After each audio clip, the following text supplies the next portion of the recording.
Okay, Mr. Ace, what's the next one? Alright, so we have the next idiomatic expression. So this called raining cats and dogs. Wow. So what does it mean, Mr. Ace? Anyway, I'm gonna tell you the definition about this because it means raining heavily. It's not just the dog and the cats are like a lot of dogs around everything. It's Yeah. But it means raining heavily. Yeah. Alright. Câu này có nghĩa là mưa xối xả đó các bạn, chứ không phải là mưa mà giống như là chó mèo đuổi nhau đâu.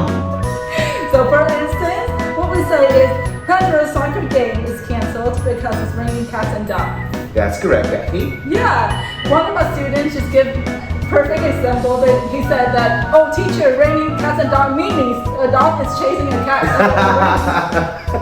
Oh, I think that's also possible, Cathy. Yeah. Wow, that kid should be so smart. Yeah. That's pretty cool. Are you ready for the next one? Well, we have the next one is that have ants in your pants. Wow, what does it mean? This is really scary, but anyway, the We definition have of the it. ants in your pants. No way. That's so scary. Well, anyway, Cathy, the definition of that is that to be unable to stay still due to excitement or worry. Câu này sẽ rất là phù hợp cho những bạn là thường xuyên thấy hào hứng, thấy phấn khích hoặc là thấy quá lo lắng. Có nghĩa là bạn cảm thấy quá phấn khích hoặc là quá lo lắng trong một cái trường hợp nào đó các bạn nhé.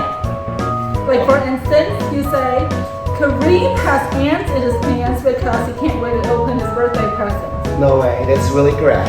Mr. Ace, have you had an ant in your pants? No, please. I don't really like it. You know, that's so scary for me. Like, oh god, like ants are so small, but they bite so bad.